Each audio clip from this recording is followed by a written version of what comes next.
إخواني أخواتي سكان جهة درعا تفيلة، نحن في يوم الثلاثاء 8 شتنبر 2020 على الساعة 12 ليلا، كما وعدناكم لإعطائكم تفاصيل إقليم الرشيدية وتفاصيل مدينة الرشيدية. وكما وعدنا نوفي، لأن عاد دخلوا لنا التقارير، لأن الناس اللي مسؤولين كانوا اليوم في التحليلات في الرصاني، ما طلعوا حتى شي وقيته، لهذا كان تعطر في الأرقام. وكما وعدناكم مع خطة جديدة، احنا معكم ساهرين حتى نعطيكم أدق التفاصيل. إذ نبداو، غادي نعطيو التفاصيل الإقليم الرشيدية. كما قلنا اليوم بالنسبة للجاكر 4 الوفيات موزعة بين الرشيدية ورزازات ميدان وزاكورة، تنغير ما كانت فيها حتى وفاة. وبالنسبة لإقليم الرشيدية قلنا الحصة ديال الجهة هي 203 وفيها 87 حالة مؤكدة بإقليم الرشيدية، وكانت عندنا حالة وفاة واحدة و19 حالة شفاء. إذن نعطيو الأرقام وندخلو في التفاصيل. إذن الحالات قيد العلاج قلنا هي 749 حالة اللي كتداوى بإقليم الرشيدية، هي 749 فيها 57 هي اللي في مستشفى مولاي علي الشريف.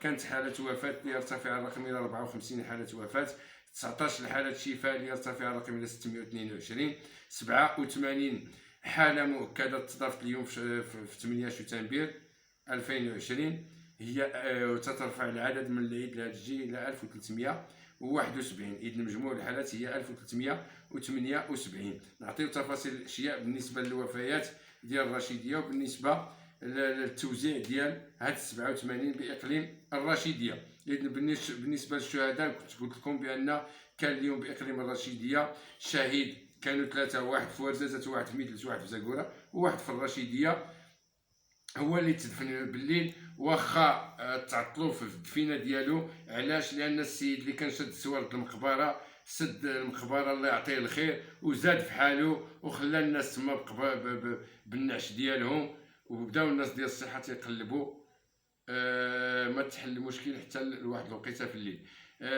قلنا الشهيد هو ايت محمود فاتح، وهو من مدينه بودنيب، في العمر ديالو 67 سنه. هو من اوريجينير من قرامه، ولكن هو كاين تعيش بودنيب وتحسب على مدينه بودنيب.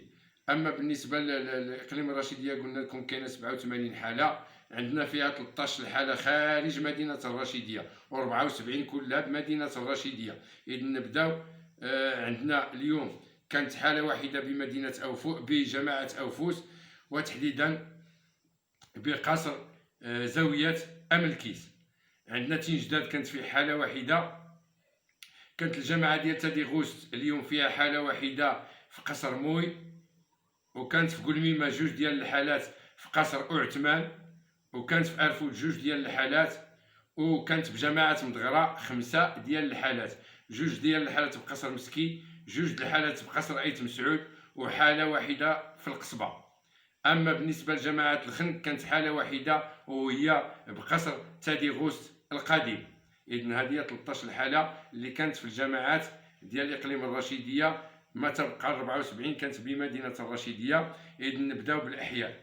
عندنا حي الاناره 2، وسط المدينه 5، حي مولاي علي الشريف 4، حي العمله 5، الواد الاحمر 3، ترقه جديده 5، حي المسيره 4، حي الصحه 2، بوتلامين 4، وادي الذهب 1، حي الواحه 2، ولاد الحاج 1، حي الامان 1، عين العاطي 1، عين العاطي 2، 3، حي السيتي ديال المطافي 2 ديال الحالات، وكانت حاله ديال جندي واحد تابع للجيش. اما هي 46 حاله دابا اللي وزعنا لكم، كتبقى 28 حاله الاخرى هي موزعه على بعض المصالح الاداريه، او ان العناوين ديالها فيها مدينه الرشيديه دون ذكر الاحياء او تفاصيل الاشياء. اذن هذه هي على العموم خوتي. اعيد، اقليم الرشيديه فيه 87 حاله، فيها 13 حاله هي اللي خارج مدينه الرشيديه، وفيها 74 حاله هي داخل مدينه الرشيديه. اذن بالنسبه للحالات اللي خارج الرشيديه، جماعه اوفوس حاله واحده بزاويه املكيس، تنجداد حاله واحده، تادي غوست جماعه تادي غوست حاله واحده بقصر موي، قلميمه فيها 2 الحالات بقصر وعثمان.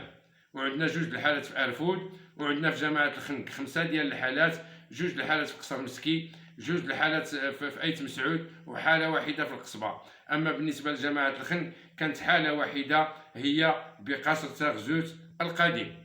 اما بالنسبه لمدينه الرشيديه كما قلنا لكم كانت 74 حاله، عندنا 46 موزعه للاحياء، وعندنا حالات اللي عندهم في لاكارت ناسيونال غير الرشيديه، والباقي هي 28 اما فيهم لاكارت ولا موزعه بين المصالح الاداريه.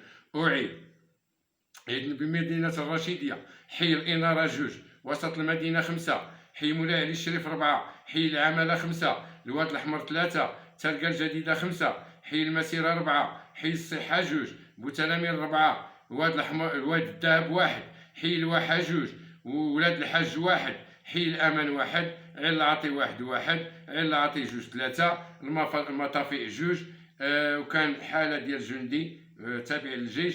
وعندنا 28 هي 46 حاله، و 28 الحاله المتبقيه اما موزعه على بعض المصالح الاداريه او العناوين اللي عندهم في ليكارت فيهم غير الراشديه المدينه. اذن هادو هما الاحصائيات اللي كنا كنتسناو بالنسبه لاقليم الرشيديه وبالنسبه لمدينه الرشيديه. وتنشكر الاخوان في المندوبيه الاقليميه للصحه رغم انهم كانوا مشغولين اليوم حتى لشي وقت، الا انهم بالالحاح ديالكم نتوما كمواطنين وبالالحاح ديالنا باش ندوزو لكم الخبر اليوم ما يجلس حتى الغدا. الحمد لله واخا 11 ولا 11 ونص توصلنا بجميع النتائج والحمد لله. وتنشكروا السي برجاوي، وتنشكروا السي صبار عبد العزيز، وتنشكروا السيد مدير المستشفى مولاي علي الشريف، السيد حسونه محمد عادل، ابراهيم تصين هبه زون.